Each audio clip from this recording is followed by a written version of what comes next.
Hello and welcome to Chapter 1 of the Unwind Experience.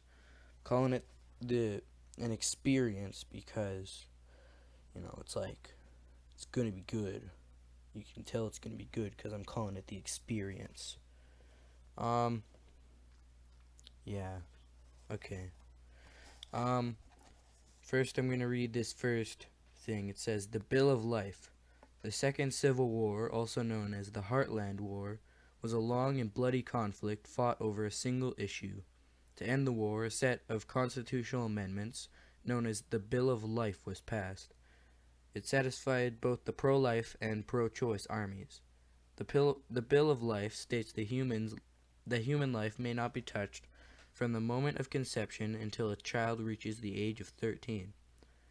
However, between the ages of 13 and 18, a parent may choose to retroactively abort a child, on the condition that the child's life doesn't technically end. The process by which a child is both terminated and yet kept alive is called unwinding. Unwinding is now a common and accepted practice in society. Part 1, Triplicate. I was never going to amount to much anyway, but now, statistically speaking, there's a better chance that some part of me will go on to greatness somewhere else in the world. I'd rather be partly great than entirely useless. Samson Ward. I have no idea who that is. Chapter 1, Connor. Just took a sip of water. There are places you can go, Ariana tells him. And a guy as smart as you has a decent chance of surviving to 18. Connor isn't so sure, but looking into Ariana's eyes makes his doubts go away, if only for a moment. Her eyes are sweet violet with streaks of gray. She is such a slave to fashion, always getting the newest pigment injection the second it's in style. What the hell? That's not okay. Connor was never into that. He's always kept his eyes the color they came in, brown. He's never even gotten tattoos. His skin is like so many kids are getting these days when they're little. The only color on his skin is the tan it takes during the summer. But now, in November, that tan has long faded. He tries not to think about the fact that he'll never see the summer again. At least not as Connor Lassiter. He still can't believe that his life is being stolen from him at 16. Ariana's violet eyes begin to shine as they fill with tears that flow down her cheeks when she blinks. Connor, I'm so sorry. She holds him, and for a moment it seems as if everything is okay, and as if they are the only two people on Earth. For that instant, Connor feels invincible, untouchable, but she lets go. The moment passes, and the world around him returns. Once more he can feel the rumble of the freeway beneath them, as cars pass by, not knowing or caring that he's here. Once more he's just a marked kid, a week short of unwinding. The soft, hopeful things Ariana tells him don't help him now. He can barely hear her over the rush of traffic. This place where they hide from the world is one of those dangerous places that make adults shake their heads, grateful that their own kids aren't stupid enough to hang out on the ledge of a freeway overpass. For Connor, it's not about stupidity, or even rebellion. It's about feeling life. Sitting on this ledge, hidden behind an exit sign where he feels most comfortable. Sure, one false step and he's roadkill, yet for Connor, life on the edge is home. There have been no other girls he's brought here, although he hasn't told Ariana that. He closes his eyes, feeling the vibration of traffic as if it's pulsing through his veins. A part of him, this has always been a good place to get away from fights with his parents, or when he just feels generally boiled. But now Connor is beyond boiled, even beyond fighting with his mom and dad. There's nothing more to fight about. His parents signed the order. It's a done deal. My sips are going to be really loud. Just want to let you know that. We should run away, Ariana says. I'm fed up with everything, too. My family, school, everything. I could kick AWOL and never look back. Connor hangs on the thought. The idea of kicking AWOL by himself terrifies him. He might put up a tough front. He might act like the bad boy at school, But running away on his own, he doesn't even know if he has the guts. But if Ariana comes, that's different. That's not alone. Do you mean it? Wait, should that be a... What should his voice be? Give me a minute. Alright, I think I might... I'm back. Think... Well, you knew that. That was stupid. I think I might just... do my own voice for that. Ariana looks at him with her magical eyes. Sure, I do. I could leave here if you asked me. Connor knows this is major. Oh. Okay. Let me go back. He doesn't even know if he has the guts. But if Ariana comes, that's different. That's not alone. Do you mean it? Ariana looks at him with her magical eyes. Sure I do. I could leave here if you asked me. Connor knows this is major. Running away with an unwind, that's commitment. The fact that she would do it moves him beyond words. He kisses her, and in spite of everything going on in his life, Connor suddenly feels like the luckiest guy in the world. He holds her, maybe a little too tightly, because she starts to squirm. It just makes him want to hold her even more tightly, but he fights that urge and lets go. She smiles at him.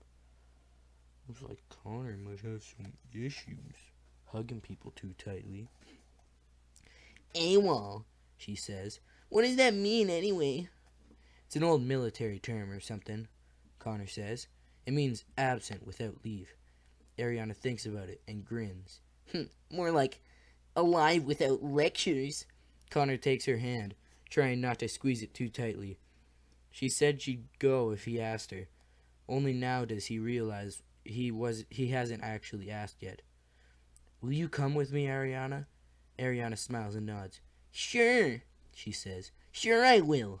Ariana's parents don't like Connor.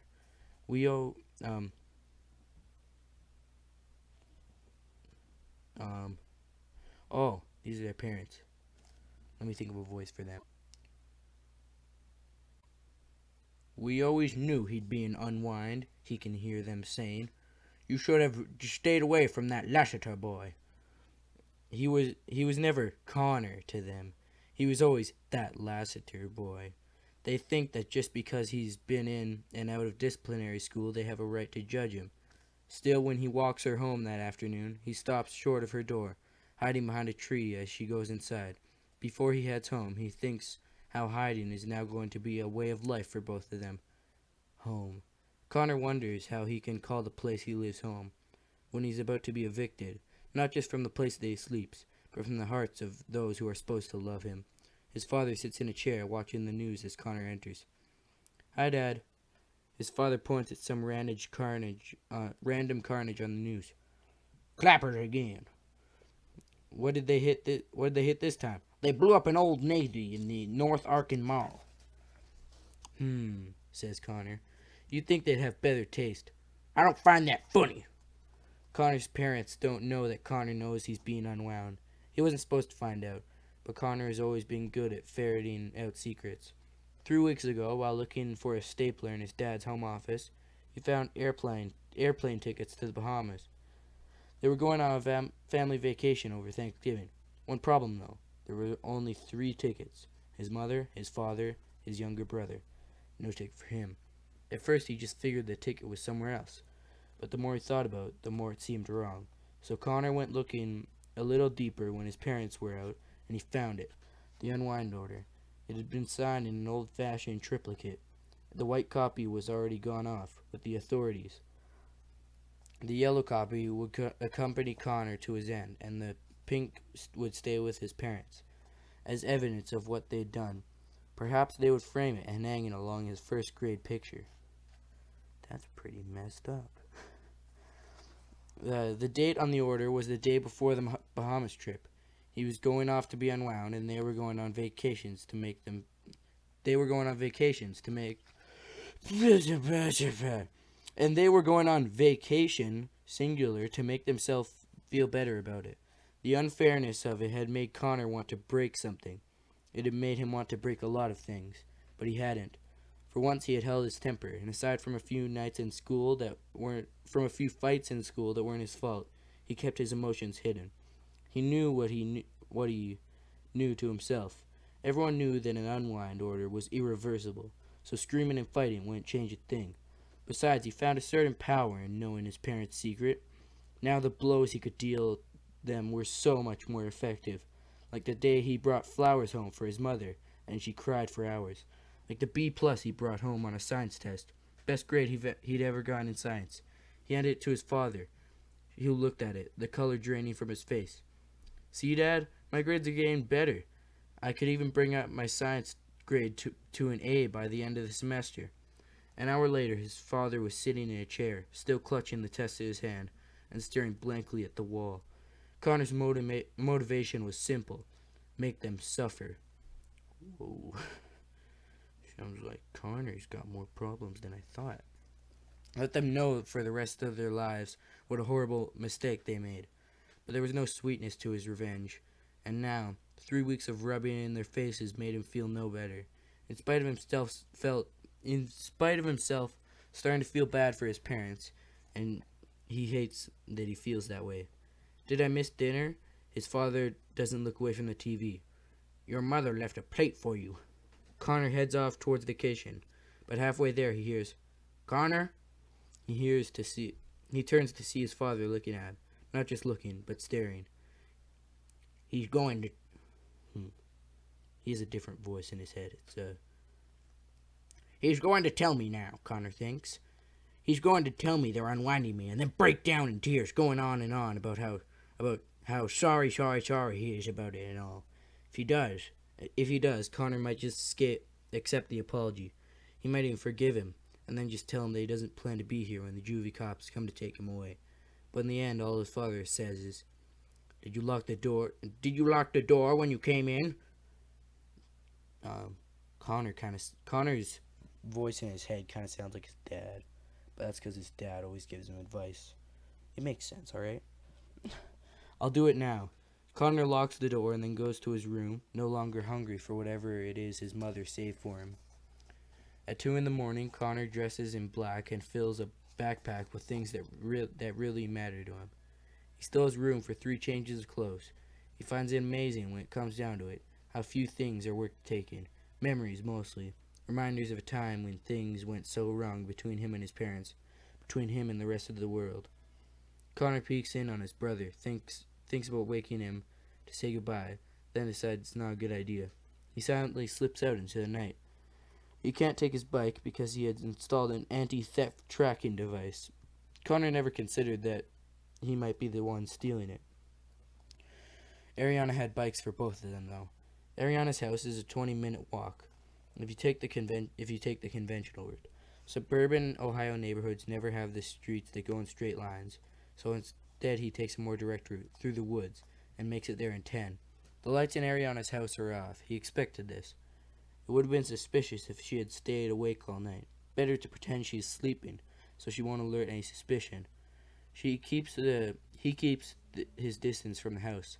Ariana's yard and French porch are equipped with motion sensor lights that come on whenever anything moves into range. They're meant to scare off wild animals and criminals. Ariana's parents are convinced that Connor is both.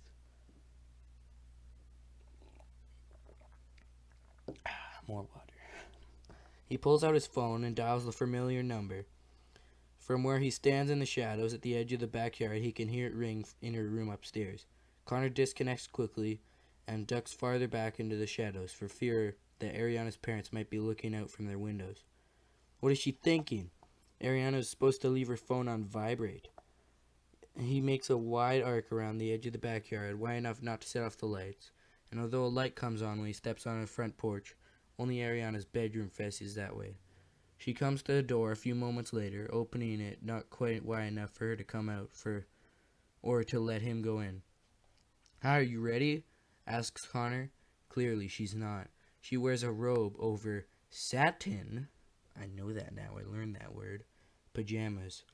You didn't forget, did you? No, I didn't forget. So hurry up. The sooner we get out of here, the more a lead we'll get before anyone knows we're gone. Connor, she says, here's the thing. And the truth is right in there in her voice, in the way it's such a strain for her to even say his name. the quiver of apology lingering in the air like an echo, echo, echo, echo, echo, echo, echo, echo. She doesn't have to say anything after that, because he knows, but he lets her say it anyway, because he knows how hard it is for her, and he wants it to be. He wants it to be the hardest thing she's ever done in her life. Connor, I really want to go. I do, but it's just a really bad time for me. My sister's getting married, and she picked me to be the maid of honor, and then there's school. You hate school. You said you'd be dropping out when you turn 16. Testing out, she says. There's a difference. So you're not coming? I want to. I really, really want to, but I can't. So everything we talked about was just a lie? No, says Ariana. It was a dream. Reality got in the way, that's all, and running away doesn't solve anything. Running away is the only way to save my life, Connor hisses. I'm about to be unwound in case you forgot. She gently touches his face. I know, she says. But I'm not! Then a light comes on at the top of the stairs, and reflexively, Ariana closes the door a few inches. Ari, Connor hears her mother say. What is it? What are you doing at the door? Connor backs up out of view, and Ariana turns to look up the stairs. Nothing, Mom. I thought I saw a coyote from my window. I just wanted to make sure the cats weren't out. The cats are upstairs, honey. Close the door and go back to bed. So I'm a coyote, says Connor. Shush! Shush! Says Ariana, closing the door until there's just a tiny slit, and all I can see is the edge of her face and a single violet eye. You'll get away. I know you will. Call me once you're somewhere safe. Then she closes the door. Connor stands there for the longest time until the motion sensor light goes out. Being alone had not been part of his plan, but he realizes it should have been. From the moment his parents signed those papers, Connor was alone. He can't take a train. He can't take a bus. Sure, he has enough money, but nothing's leaving until morning, and by then they'll be looking for him in all the obvious places. Unwinds on the run are so common these days. They have whole teams of juvie cops dedicated to finding them. The police have it down to an art. He knows he'd be able to disappear in a city, because there are so many faces, you'll never see the same one twice. He knows he could also disappear in the country, where people are so few and far between. He could set up house in an old barn and no one would think to look. But then Connor figures the police probably already thought of that. They probably have every old barn set up to spring like a rat trap, snaring kids like him. Or maybe he's just being paranoid. No, Connor knows his situation called for justified caution. Not just tonight, but for the next 2 years. Then once he turns 18, he's home free. After that, sure, they can throw him in jail, they can put him on trial, but they can't unwind him. Surviving that long is the trick. Down by the interstate, there's a rest stop where truckers pull off the road for the night. This is where Connor goes. He figures he can slip in the back of an 18-wheeler, but he quickly learns that truckers keep their cargo locked. He curses himself for not having forethought enough to consider that. Thinking ahead was never one of Connor's strong points. If it was, he might not have gotten into various situations that have plagued him over the past few years. Situations that got him labels like troubled and at risk, and finally this last label, unwind. There are about 20 parked trucks and a brightly lit dinner where half a dozen truckers eat. Brightly lit diner where half a dozen truckers eat. It's 3:30 in the morning. Apparently truckers have their own biological clocks. Connor watches and waits. Then, at about 3:45, a police cruiser pulls silently into the truck stop. No lights, no siren. It slowly circles the lot like a shark. Connor thinks he can hide, until he sees a second police car pulling in. There are too many lights over the lot for Connor to hide in the shadows, and he can't bolt without being seen in the bright moonlight. A patrol car comes around and the far end of the lot. In a second, its headlights will be on him, so he rolls beneath the truck and prays the cops haven't seen him. He watches as the patrol car's wheels slowly roll past. On the other side of the 18-wheeler, the second patrol car passes in the opposite direction. Maybe this is just a routine check, he thinks. Maybe they're not looking for me. The more he thinks about it, the more he convinces himself that that's the case. They can't know he's gone yet. His father sleeps like a rock, like a log, and his mother never checks on Connor during the night anymore. Still, the police cars circle. From his spot beneath the truck, Connor sees the driver's door of another 18-wheeler open. No, it's not the driver's door. It's the door to the little bedroom behind the cab. A trucker emerges, stretches, and heads towards the truck stop bathrooms, leaving the door ajar. In the hairbreadth of the moment, Connor makes a decision and bolts from his hiding spot, racing across the lot to that truck. Loose gravel skids out from under his feet as he runs. He doesn't know where the cop car is anymore, but it doesn't matter. He is committed to himself to his course of action, and he has to see it through. As he nears the door, he sees the headlights arcing around, about to turn towards him. He pulls open the door to the truck sleeper, hurls himself inside, and pulls the door closed behind him. He sits on a bed not much bigger than a cot, catching his breath. What's his next move? The truck will be back. Connor has about 5 minutes if he's lucky. 1 if he's not. He peers beneath the bed. There's space down there where he can hide, but it's blocked by 2 duffel bags full of clothes. He could pull them out, squeeze in, and pull the duffel bags back in front of him. The trucker would never know he's there. It's gonna smell. But even before he gets the first duffel bag out, the door swings open. Connor just stands there, unable to react as the trucker reaches in to grab his jacket and sees him. "Whoa, who are you? What the hell are you doing in my truck?" A police car cruises slowly past behind him. "Please," Connor says, his voice suddenly squeaky like it was before his voice changed. "Oh, please," Connor says, his voice suddenly squeaky like it was before his voice changed. "Please don't tell anyone. I've got to get out of this place." He reaches into his backpack, fumbling, and pulls out a wad of bills from his wallets. You want money? I got money. I'll give you all I've got." I don't want your money," the trucker says. "All right then, what?" Even in the dim light, the trucker must see the panic in Connor's eyes, but doesn't say anything. "Please," Connor says again. "I'll do anything you want." The trucker looks at him in silence for a moment more. "Is that so?" "Is that so?" he finally says. Then he steps inside and closes the door behind him. Connor shuts his eyes, not daring to consider what he's gotten himself into. The trucker sits beside him. "What's your name?" "Connor." Then he realizes a moment too late he should have given a fake name. His voice isn't squeaky anymore. The trucker scratches his beard stubble and thinks for a moment. "Let me show you something, Connor." He reaches over Connor and grabs, of all things, a deck of cards from his little pouch hanging next to his bed. "Did you ever see this?" The trucker takes the deck of cards in one hand and does a skillful one-handed shuffle. "Pretty good, huh?"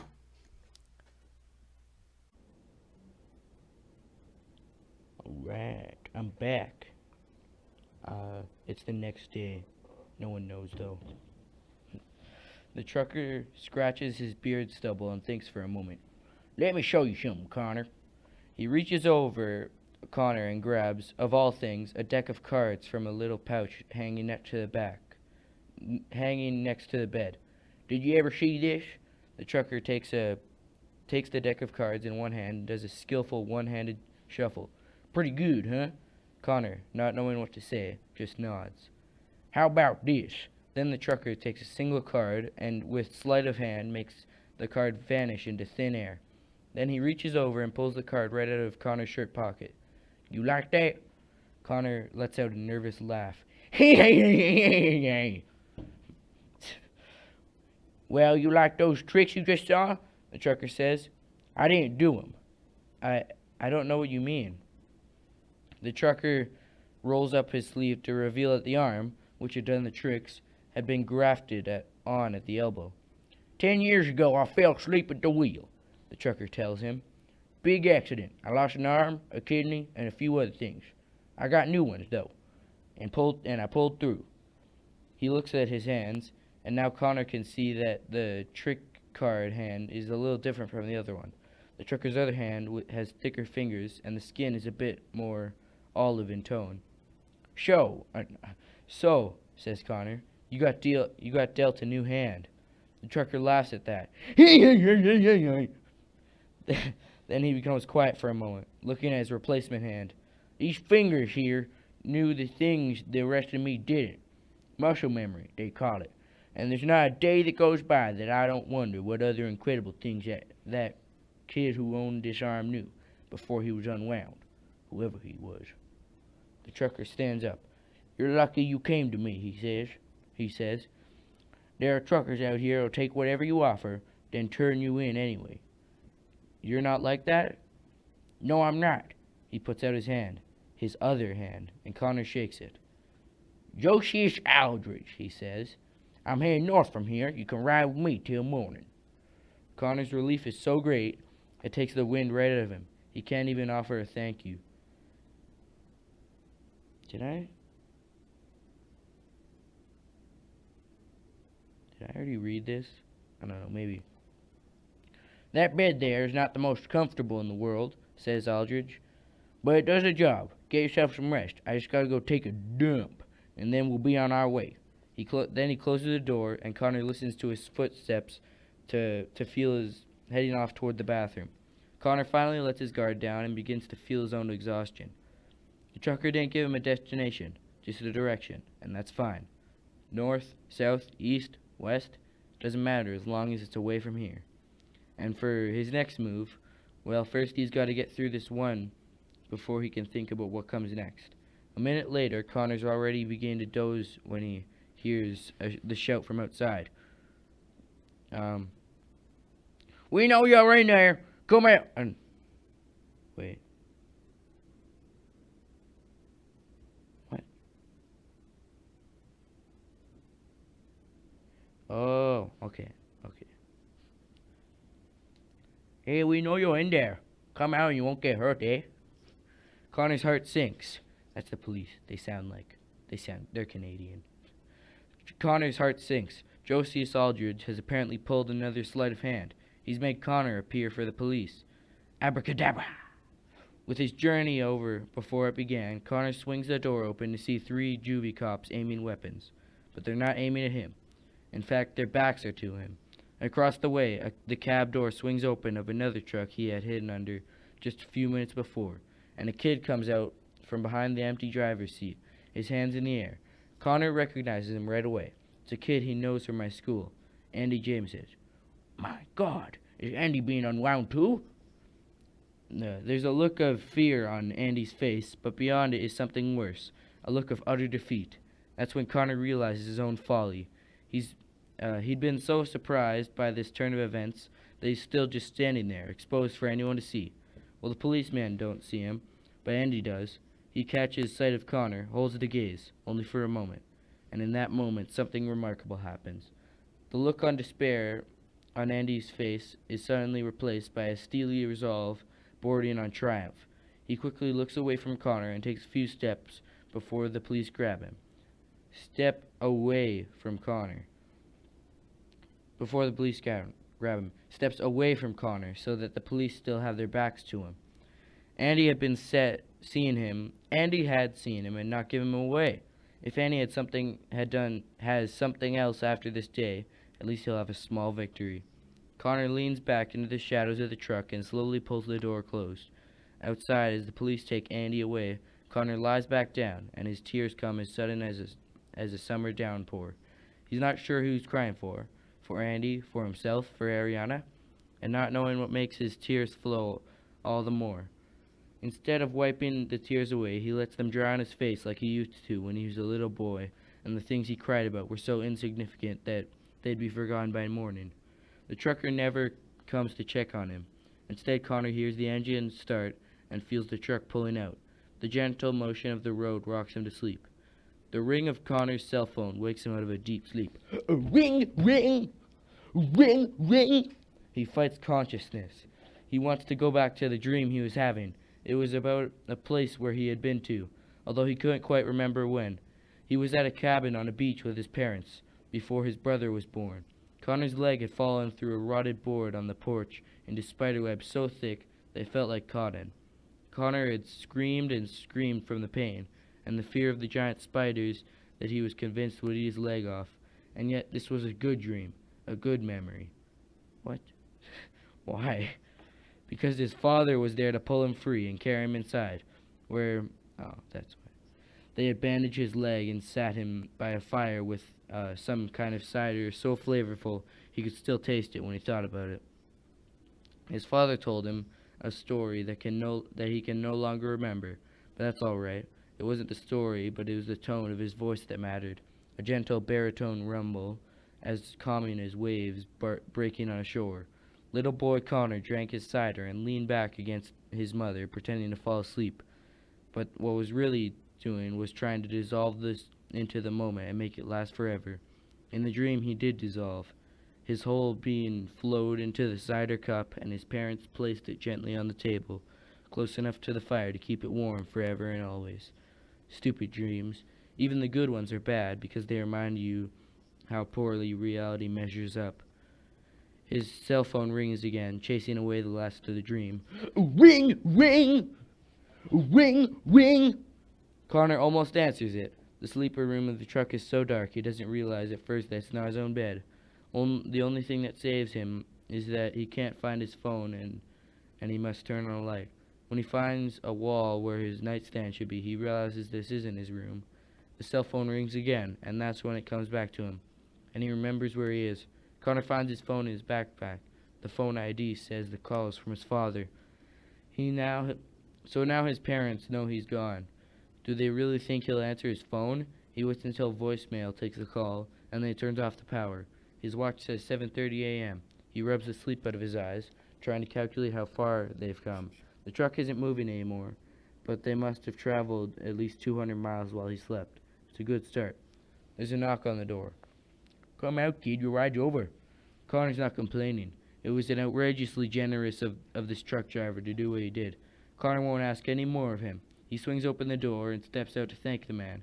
But it's not Josias Aldridge at the door. Aldridge is a few yards away being handcuffed, and in front of Connor is a policeman, a juvie cop wearing a smile as big as all outdoors. Standing 10 yards away is Connor's father, still holding the cell phone he had just called from. What was his voice? Just a second.